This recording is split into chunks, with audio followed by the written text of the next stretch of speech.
बिस्मिल्लाहिर्रहमानिर्रहीम। अस्सलाम वालेकुम नाज़रीन, मैं हूँ महरीन सब्तैन, देख रहे हैं आप मेरा यूट्यूब चैनल। नाज़रीन, मैं बहुत सी स्टोरीज़ आपके सामने लेकर आती हूँ। जुर्म और सज़ा की कहानियाँ होती हैं, हमारे मुआशरे में होने वाले जो अंदोनाक वाक़यात हैं उनके बारे में आपको बताती हूँ। जो हैपनिंग ट्रेंडिंग न्यूज़ होती हैं वो भी आपको बताई जाती हैं। जो भी चल रहा होता है कोशिश होती है इस चैनल पर आप तक पहुँचाएँ। लेकिन आज मेरे टीम ने एक ऐसी स्टोरी जो है वो मेरे सामने रखी जो मुझे लगा कि मुझे आपको बतानी है, मुझे आपको ज़रूर बतानी है। मुझे आपको इसलिए बतानी है क्योंकि मेरे वो तमाम व्यूअर्स जो ये स्टोरी सुनते हैं और इनसे कुछ सीखते ज़रूर है। मुझे कई दफ़ा आपके मैसेजेस आते हैं, आप यकीन करें मुझे इतना अच्छा लगता है जब आप लोग मुझे बताते हैं कि हमने आपकी स्टोरी से ये सीखा, हमें ये ढारस मिली, हमारी ये कुव्वत बनी। हाँ, हमारे साथ भी ऐसे होता है, आप रिलेट करते हैं।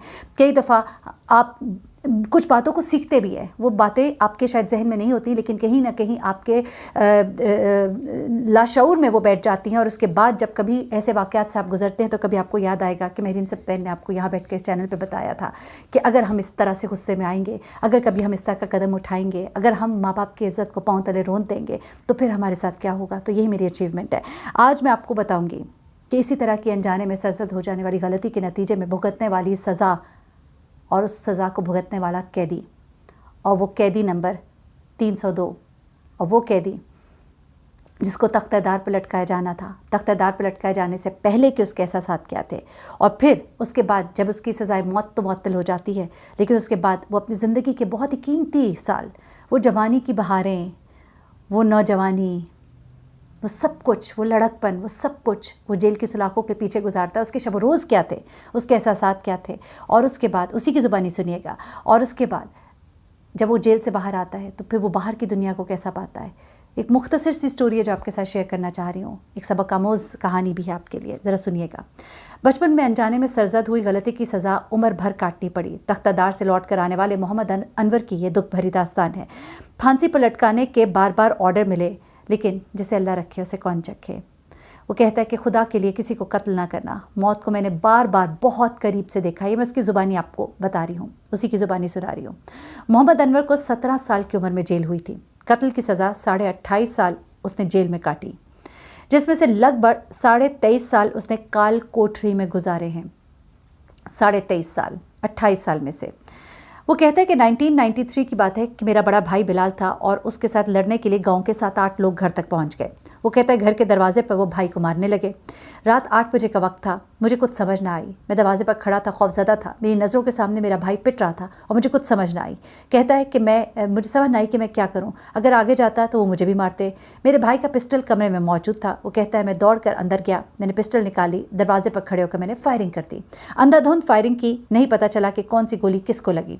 फिर 2-3 दिन बाद थाने में गिरफ्तार हो गया। मुझे जुडिशल रिमांड पर जेल भेज दिया गया। सुपरिटेंडेंट जेल ने 2-3 माह तक मुझे मेरे भाइयों के साथ जेल में रखा। कहते हैं कि क्या आपको बच्चों की जेल में, जब उससे पूछा गया कि आपको बच्चों की जेल में भेजा गया तो उसने कहा कि नहीं, मैंने बहुत ही मुश्किल वक्त गुजारा। 17 साल की उम्र थी, इसको बड़ों की जेल में रखा गया। कहते जेल में मुझे हर वक्त घर वालों की याद आती थी, आज़ादी की याद आती थी। जुर्म तो फिर जुर्म होता है, मुझे इसका आज तक अफसोस है। जो हुआ वो नहीं होना चाहिए था, लेकिन मुझे खुदारा बिल्कुल नहीं पता था कि मैं क्या कर रहा हूँ और मैंने ये कर दिया। वो कहते हैं कि जब तक मुकदमा ज़ेरे समात रहता है उस वक्त तक जेल में आसानी होती है, बंदा चलता फिरता रहता है। लेकिन फिर जब सज़ा हो जाती है तो फिर काल कोठरी में बंद कर दिया जाता है, और ये काल कोठरी बहुत ही मुश्किल होती है। यहाँ पर 1 घंटे के लिए सिर्फ बाहर निकाला जाता है। वो कहता है कि काल कोठरी जो है वो 6x8 का कमरा होता है, जहाँ 4 से 5 कैदी जो हैं वो रहते हैं। छोटे से कमरे में बहुत ज़्यादा तंगी होती है। वही वॉशरूम होता है, वहीं पर खाना पीना होता है। जब अपील हाई कोर्ट से खारिज हो जाए फिर एक बंदे को अकेले काल कोठरी में बंद कर दिया जाता है। कहता है कि मैंने काल कोठरी में तनहा 13 से 14 साल गुजारे। आप यकीन कीजिए कि बहुत अजियतनाक है, बहुत अजियतनाक है। आप कोई जुर्म करते हुए ना ज़रा लम्हे को सोच लिया करें। ज़रा इस कैदी की ज़ुबानी सुनिए कि और क्या कहता है। कहता है कि इसी टेंशन में मुझे एक बार हार्ट अटैक हुआ, दूसरी मरतबा मुझे फॉलिज का अटैक हुआ, जिसकी वजह से मेरी दाईं साइड काम नहीं करती। वो कहता है कि बंदा सोचता है कि मुझसे बहुत बड़ी गलती हुई, फिर सोचता है शायद अल्लाह ने मेरी इसी तरह लिखी थी। मेरे डेथ वारंट भी जारी हुए थे। जब किसी शख्स के डेथ वारंट जारी होते हैं तो सोचिए क्या एहसासात होते हैं। वो कहता है कि कैदी को फिर अकेले बंद कर दिया जाता है। पुलिस वाले 24 घंटे उसकी निगरानी करते हैं कि वो कहीं खुदकुशी ना कर ले। जब मेरे डेथ वारंट जारी हुए तो जेल के कमरे से तमाम चीज़ें निकाल ली गईं। برتن بھی، بستر بھی، سب کچھ. ایک چھوٹا سا ٹاٹ تھا صرف جس پر میں لیٹتا تھا، یا ایک جائے نماز تھی عبادت کے لیے. وہ آخری لمحے کس قدر مشکل تھے کہ ہر لمحے میں اپنی قریب آتی ہوئی موت کو دیکھتا تھا. ڈیتھ وارنٹ کے بعد گھر والوں سے آخری ملاقات بھی کروائی گئی. اس وقت وہ کہتا ہے مجھے ایسا لگا جیسے ہم ایک دوسرے کو آخری بار دیکھ رہے ہیں. آخری ملاقات کے وقت مجھ سے بولا نہیں جا رہا تھا، میرا جسم کانپ رہا تھا. گھر والے میرے تسلیاں دے رہے تھے کہ اللہ بہتر کرے گا، ہم کوشش کر رہے ہیں، لیکن مجھے سکون نہیں آ رہا تھا. مجھے اپنی موت اپنے گلے میں لگا ہوا پندھا آنکھوں کے سامنے نظر آ رہا تھا. وہ کہتا ہے کہ میری زندگی میں اب کوئی صبح نہیں آئے گی، میں یہ سوچ رہا تھا. آج میری آخری رات ہوگی، میں یہ سوچ رہا تھا. ملاقات کے وقت بھائیوں کو آخری نصیحت یہی کی کہ دوبارہ ان سے لڑنے جھگڑنے کی کوشش نہ کرنا، ان سے اچھا سلوک رکھنا، بدلہ نہ لینا. وہ کہتے ہیں کہ عدالتوں کے چکر میں زمین جائیداد سب ختم ہو گئی، گھر بار تک بک گیا. جس گھر میں ہم بیٹھے ہیں یہ بھی بک چکا ہے. جب وہ انٹرویو دے رہا تھا یہ اس نے بتایا. کہتے ہیں میرے والدین بھائی جو مجھ پر جان چھڑکتے تھے، جب میں واپس جیل سے آیا تو وہ گھر پر نہیں تھے، اللہ کو پیارے ہو گئے تھے. لیکن کال کوٹری سے اس کو پھر رہائی کیسے ملی، تو ذرا یہ بھی سنیے گا. وہ کہتا ہے کہ میں ایک زندہ لاش کی طرح بن گیا تھا. میں جب یہ واقعہ ہوا اس وقت میں 9ویں کلاس کا طالب علم تھا، 17 سال کا تھا، اور اب عمر 46 سال ہوئی. آخری ملاقات جب میں کر کے واپس جیل آیا، جب مجھے بتایا گیا کہ کل صبح مجھے تختہ دار پر لٹکا دیا جائے گا، تو میرے پاس جیل کا عملہ آیا. اس نے میرا ناپ لیا، گلے کا ناپ لیا، قد کا ناپ لیا، پھندا بنانے کے لیے. پھر وہ کہتے ہیں کہ اتنے عرصے سے میں جیل میں تھا، میں نے نہیں دیکھا کہ جس آدمی کو آخری ملاقات ہو جائے وہ زندہ بچا ہو. آخری رات بڑی تیزی سے گزر رہی تھی، میرا جسم کانپ رہا تھا، کمبل میں لپٹا ہوا تھا. 2:30-3 بجے جیل کا ایک اہلکار آیا اور بولا مبارک ہو، تمہارا سٹے ہو گیا ہے، آرام سے سو جاؤ. کہتا ہے میں نے سوچا کہ سٹے ہو گیا ہے، زندگی کچھ اور دن بڑھ گئے، کیونکہ سٹے ہوتے رہتے ہیں، خارج بھی ہوتے رہتے ہیں. اس دوران میرے ساتھ والے قیدی کو جیل اہلکار پھانسی کے لیے تختہ دار پر لے گئے. میں نے اس کے لیے سورہ یاسین پڑھنا شروع کر دی. جب سورہ ختم ہوئی تو وہ قیدی میرے سامنے کھڑا تھا. میں نے اس سے پوچھا کہ آخر کیا ہوا، تو وہ بولا کہ میرا تختہ دار پر پہنچ کر صلح ہو گئی، مخالف پارٹی نے معاف کر دیا. تو میرے ذہن میں بھی، میرے دل میں بھی ایک امید جاگی کہ شاید میرے لیے بھی یہ سب کچھ ہو جائے.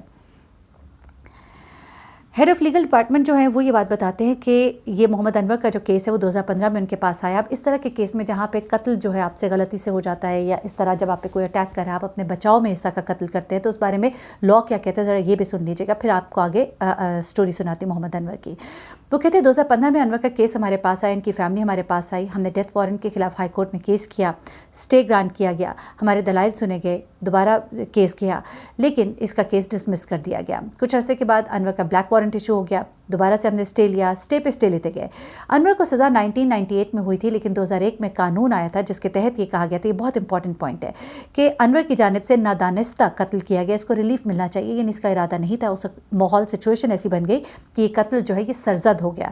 تو 2001 میں یہ قانون آ گیا تھا. 98 کے بعد 2001 میں یہ قانون آیا. اس کا مطلب یہ ہے کہ 99 2000 2001 3 سال کے بعد اس کو کوئی ریلیف ملنا چاہیے تھا. لیکن ہوتا کیا ہے کہ اس قانون کو حکومت اور عدلیہ ایک دوسرے پر ڈالتے رہے، اس لیے محمد انور کو 2021 میں ریلیف ملا، یعنی کہ 19 سال پہلے اسے ریلیف مل جانا چاہیے تھا. لیکن اس کی زندگی کے 17 سال اضافی جو ہے اس نے قید میں کاٹے، وہ سزا کاٹی جو اسے شاید نہیں کاٹنی چاہیے تھی. لیکن یہاں پر پیغام آپ کے لیے یہ ہے کہ انسان غلطی کر جاتا ہے غصے میں، اور اس غلطی کا یہ خمیازہ ہوتا ہے. اس کی زندگی کی خوبصورت بہاریں جو ہے جیل میں رہیں. اس نے جس طرح سے کال کوٹری میں وقت گزارا اور جس طرح کا اس نے وقت دیکھا، 28 میں سے 23 سال اس نے جس طرح سے گزارے اکیلے انسان. اور جب وہ واپس اپنے گھر آتا ہے تو نہ باپ ہوتا ہے، نہ بھائی ہوتا ہے، نہ وہ گھر ہوتا ہے. تو خدا کے لیے اپنے غصے پر قابو رکھے. پستول موجود ہونے کا مطلب یہ نہیں ہوتا کہ اسے فائر بھی کر دینا ہوتا ہے. اپنے جذبات پر قابو رکھا کرے، اور جب بھی کبھی ایسا غصہ آئے، اتنا اشتعال آئے اور آپ کبھی پستول اٹھائیں تو میری اسٹوری کو ضرور یاد کر لیجیے گا. اور یاد رکھیے گا کہ آپ کا ایک قدم آپ کو ہمیشہ کے لیے نقصان میں ڈال سکتا ہے. مجھے مہرین سبطین کو اجازت دیجیے گا. اپنی دعا میں مجھے بھی یاد رکھیے گا. اپنا بہت خیال رکھیے گا. اللہ حافظ.